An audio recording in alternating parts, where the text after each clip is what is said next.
भगवान श्री राम की मृत्यु कैसे हुई थी। प्रभु श्री राम के जीवन से जुड़ी कुछ ऐसी अनसुनी कहानियां हैं जो आज भी सोचने पर मजबूर कर देती हैं। श्री राम के जन्म की कथा तो सभी ने सुनी हुई है, लेकिन क्या आप जानते हैं कि श्री राम की मृत्यु कैसे हुई थी।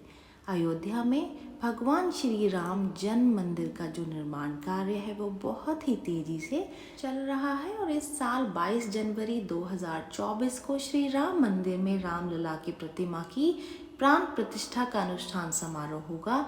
श्री राम को विष्णु जी के 7वें अवतार के रूप में पूजा जाता है। प्रभु श्री राम के जीवन से जुड़ी कुछ ऐसी अनसुनी कहानियां हैं जो आज भी सोचने पर मजबूर कर देती हैं।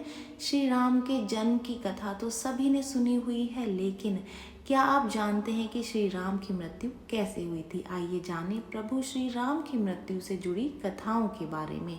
तो चलिए जान लेते हैं कि आखिर कैसे हुई थी प्रभु श्री राम की मृत्यु।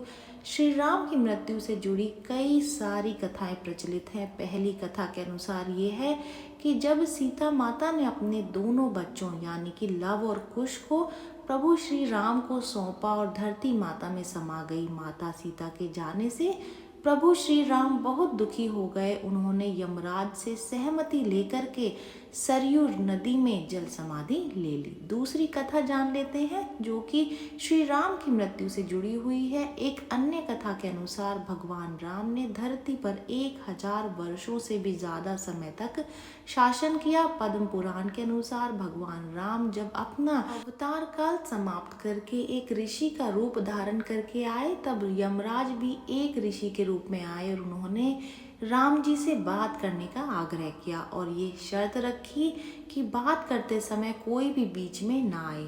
उस समय प्रभु श्री राम ने भ्राता लक्ष्मण से कहा कि वो एकांत चाहते हैं, इसलिए आप दरवाजे पर खड़े हो जाएं जिससे कोई भीतर प्रवेश ना कर सके। इतनी देर में ऋषि दुर्वासा वहां आ गए और राम जी से मिलने का आग्रह करने लगे। लक्ष्मण जी के मना करने पर भी ऋषि नहीं माने और क्रोधित होकर बात करने लगे।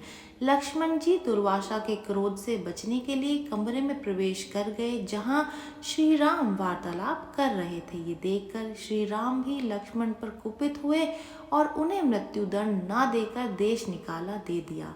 लक्ष्मण जी के लिए वह भी मृत्यु समान ही था, इसलिए वो सरयू नदी में समा गए और शेषनाग का रूप धारण कर लिया। भाई की जल समाधि से आहत होकर श्री राम ने भी जल समाधि का निर्णय किया। वो सरयू नदी के अंदर गए और भगवान विष्णु का अवतार ले लिया। इस तरह श्री राम ने मानव शरीर त्याग दिया और वैकुंठ धाम को चले गए। जो लोग वीडियो देख रहे हैं वीडियो को लाइक कर दीजिए, चैनल को सब्सक्राइब कर दें, नोटिफिकेशन बेल को दबाना बिल्कुल भी ना भूलें। Thank you for watching.